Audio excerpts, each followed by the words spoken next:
Hi hello అండి. ఇప్పుడైతే ఇంకొక వీడియోతో మీ ముందుకైతే వచ్చేసానండి. ఇది వచ్చేసి గ్రీన్ కలర్ బ్లౌజ్ పీస్ అండి, శారీతో అటాచ్ అయ్యి వచ్చింది. కస్టమర్ వచ్చేసి జిగ్జాగ్ టైప్లో చిన్నగా ఫ్లవర్స్ అనేది అడిగారండి. దాన్ని బేస్ చేసుకొని డిజైన్ అనేది చేస్తున్నాను. మన వీడియోస్లో ఇలాంటి ఇన్ఫర్మేషన్ వీడియోస్తో పాటు ఆడపిల్లలకి యూస్ అయ్యే వీడియోసే ఉంటుందండి. నా ఫస్ట్ షార్ట్స్ అయితే పెట్టాను, నైటే పెట్టాను. దానికైతే రిప్లై పర్లేదనిపించింది, ఎందుకంటే ఇప్పుడే స్టార్ట్ చేశాను. సపోర్ట్ అనేది ఇస్తారని ఆశిస్తూ వీడియో అనేది తీస్తున్నానండి. ఇదైతే రాయల్స్ అండ్ మెషిన్ పైన ఈ వర్క్ అనేది చేస్తున్నానండి. ఇప్పుడు వచ్చేసి బ్లౌజ్కి మార్కింగ్ అయితే వేసుకున్నాను.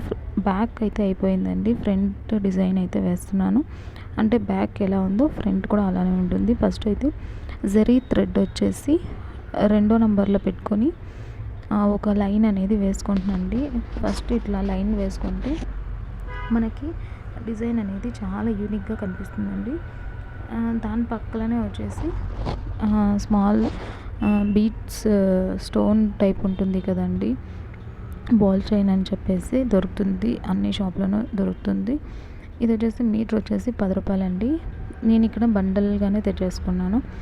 ఇప్పుడు వచ్చేసి జరీ థ్రెడ్ పక్కనే వచ్చేసి ఈ బాల్ చైన్ అనేది ఫిట్ చేసేసిన తర్వాత దాని పక్కన ఫిల్లింగ్ కోసం అనేసి ఒక థ్రెడ్ అనేది, అంటే ఇది పైపింగ్ థ్రెడ్ అండి.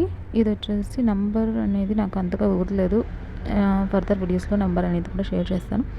ఇక్కడ వచ్చేసి ఫ్రంట్ ఎంత డీప్ ఉందో అంత డీప్కి ఒక శాంటింగ్ లైన్లో థ్రెడ్ అనేది ఫిల్ చేసుకున్న తర్వాత ఒక 1 ఇంచుకి నేను హాఫ్ ఫిల్లింగ్ అనేది ఇస్తా ఉన్నానండి. దీనికి ఎందుకు హాఫ్ ఇస్తా ఉన్నానంటే శారీ డబుల్ కలర్ వచ్చేసి 2 రకాలుగా ఉంది కాబట్టి దీనికి half green colour, half sandal colour అయితే ఇస్తానండి. ఫస్ట్ వచ్చేసి బ్లౌజ్ పీస్ ఎంత ఉందో ఆ కలర్తోనే ఫిల్లింగ్ అనేది ఇస్తా ఉన్నానండి. 1/1 స్టెప్తో చాలా ఈజీగా నేర్చుకోవచ్చండి. ఎందుకు ఇట్లా నేనే ఈ మిషన్లోనే చేయొచ్చు అని చెప్తా ఉన్నానంటే, నేనైతే కొన్ని బ్లౌజులు వచ్చేసి హిందీ వాళ్ళ దగ్గర తీసుకొని పోతున్నాండి. తీసుకొని పోయిన తర్వాత వాళ్ళ దగ్గర నాకు వాళ్ళ భాష అర్థం కాదు, నా భాష వాళ్ళకి అర్థం కాదు. చెప్పి సాల్ అయిపోయి నేను కూడా క్లాసులు ఏవి అటెండ్ చేయకుండా కొంచెం తెలిసిన విద్యతో నేర్చిన జాబ్ అనుకొని చెప్పుకోవచ్చండి. ఇదైతే ఎంతమంది ఇలా చూసి నేర్చుకుంటారని చెప్పేసి నాతో కామెంట్ చేయండి. ఇది వచ్చేసి జిగ్జాగ్ టైప్లో 2వ నంబర్తోనే వేస్తున్నానండి. చాలా ఈజీగా వేసుకోవచ్చండి. ట్రేసింగ్ అయితే మీకు కావాలంటే ట్రేసింగ్ చేసుకోవచ్చు. ఫస్ట్ వచ్చేసి మనకి నేర్చుకోవాలనే పట్టుదల ఉందంటే ప్రతి ఒక్క విద్యని కూడా హ్యాపీగా లేడీస్ వచ్చి నేర్చుకోవచ్చు అనే అభిప్రాయం అయితే నాకు ఉందండి. ఎందుకంటే ప్రతి ఒక్క దానికి క్లాస్కే వెళ్ళి చెయ్యాలా అనే సొల్యూషన్ అయితే నాకు తెలీదు. నేనైతే చూసి నేర్చుకున్నానండి. అంత పర్ఫెక్ట్గా ఎట్లా నేర్చుకోవడం అని చెప్పేసి అడగొచ్చు మీరు.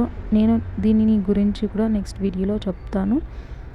ఇప్పుడైతే ఇతర వేసుకున్న తర్వాత ఇప్పుడు దానిపైన స్మాల్ పెటల్స్ టైప్ అండి, చిన్న ఫ్లవర్స్ వేస్తేనే డిజైన్ అనేది చాలా బాగుంటుంది. అలాగే కస్టమర్స్ కూడా చాలా సాటిస్ఫాక్షన్ ఉంటుంది. ఇది కూడా సేమ్ 2 నుంచి 1 నుంచి 2 చాలా సింపుల్గా వేసుకోవచ్చండి. ప్రతి ఒక్కరూ నేర్చుకొని ఈజీగా చేయొచ్చు. నాకు తెలిసి ఒక్క బ్లౌజ్ పైన 300, 400 పెట్టుకున్నా కానీ ఇంట్లో పనులు చేసుకొని కూడా హ్యాపీగా ఈ డిజైన్స్ అనేది వేసుకోవచ్చు. ఎంతమందికి ఇలా ఓన్గా చేయాలని ఉందని చెప్పేసి నాతో కామెంట్ చేయండి. ఫర్దర్ వీడియోస్లో ఇంకా మంచి ఇన్ఫర్మేషన్స్ అనేవి పెడతాను. అలాగే సొంత కాళ్ళపైన నిలిచి వాళ్ళ బిజినెస్ని ఇంప్రూవ్ ఎలా చేసుకోవాలి, అలాగే ఎక్కడికి జాబ్కి వెళ్ళకుండా ఇంట్లోనే ఈజీగా ఎలా మనీ అనేది ఎర్న్ చేసుకోవచ్చు అని చెప్పేసి కూడా చెప్తానండి. ఇప్పుడైతే డిజైన్ వచ్చేసి ఆల్మోస్ట్ ఇప్పుడు ఫ్రంట్ సైడ్ ఎలా వేస్తానో అదే టైప్లో బ్యాక్ కూడా ఉంటుందండి. పిక్ అనేది లాస్ట్లో యాడ్ చేస్తాను, ఎందుకంటే పిక్ అప్పటికి తీయలేదండి. కస్టమర్ వచ్చి తీసుకొని వెళ్ళిపోయారు కాబట్టి తర్వాత వాళ్ళని అడిగి పిక్ అనేది తీసుకున్నాను. లాస్ట్లో చూపిస్తాను ఎలా ఉంది ఏంటి అని చెప్పేసి. చూడండి, చూసి వీడియోస్ అనేది సపోర్ట్ చేస్తారనుకుంటూ ఆడపిల్లలు ఎంత బాగా ఎదుగుతారు. ఇంకొక మంచి వీడియోతో వచ్చి కలుస్తాను. Take care, by.